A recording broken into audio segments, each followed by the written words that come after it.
அல்லாஹ் ரசூல் ஸல்லல்லாஹு அலைஹி வஸல்லம் நமக்கு நம்ம பெரிய பாக்கியசாலிகளுங்க. நமக்கு ஒரு சுலைமான் நபியை காட்டினான்னு வைங்க, நமக்கு நபியை சுலைமான் நபி அனுப்பியிருந்தான்னா நம்ம என்ன பண்ணிருப்போம், இங்க பாரு அவர் பாட்டு ஜாலியா வாழ்ந்துட்டு போயிட்டாரு, அரண்மனையில் நம்மள இப்படி விட்டாரு நினைக்குவோம். நம்ம பெரிய பாக்கியசாலி, சுலைமான் நபி உம்மத்தை விட நம்ம ரசூலுல்லாஹ்வுடைய உம்மத்தா இருக்கிறோமே பெரும் பாக்கியசாலிகள். நம்ம யார் மிகச்சிறந்தவர் நினைக்கிறோமோ அவர் சாப்பாட்டுக்கு லாட்டரி அடிச்சார், அவர் ஒருவேளை கஞ்சிக்கு லாட்டரி அடிச்சார், அவருக்கு ஒழுங்கான ட்ரெஸ் இல்ல, அவருக்கு ஒழுங்கான வீடு இல்ல, ஒழுங்கான வசதி வாய்ப்புகள் தளவாடங்கள் இல்ல, அவருடைய சமுதாயத்துக்கும் இல்ல, அந்த காலத்துல வாழ்ந்த சமுதாயத்துக்கு இல்ல.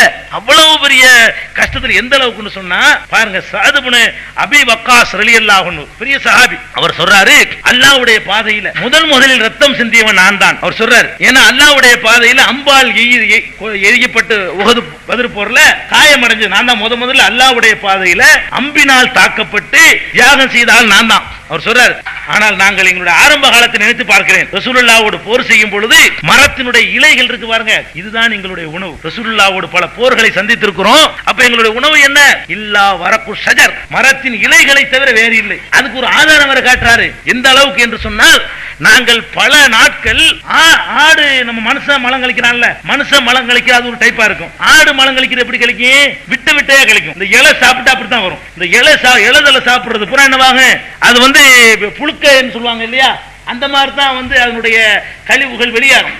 ஒரு சொல்றாரு, இந்த குழம்பு நமக்கு இதெல்லாம் சேர்க்கறதுனால அப்படி விட்டே வரமாட்டேங்குது. அரிசி, பருப்பு, மசாலா, மிளகா, மல்லி, சீரகம் எல்லாம் சேர்க்கறதுனால அது வேற மாதிரி மிக்ஸ் ஆயிடுது. அவங்களுக்கு அதெல்லாம் சேர்க்க முடியல.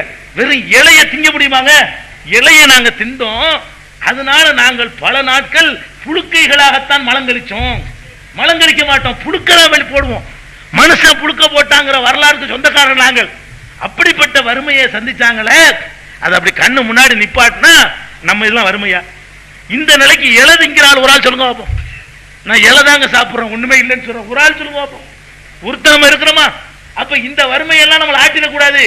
இதுக்கு மேல லட்சம் மடங்கு வறுமையை சந்தித்துட்டு கூட அவங்க அந்த அசைக்க முடியாத ஈமானோடு இருந்திருக்கிறார்கள். அப்படிப்பட்ட வரலாறுகளை எல்லாம் நமக்கு ரசூல் ஸல்லல்லாஹு அலைஹி வஸல்லம் உடைய சஹாபாக்களுடைய வாழ்க்கையில கிடைக்குது.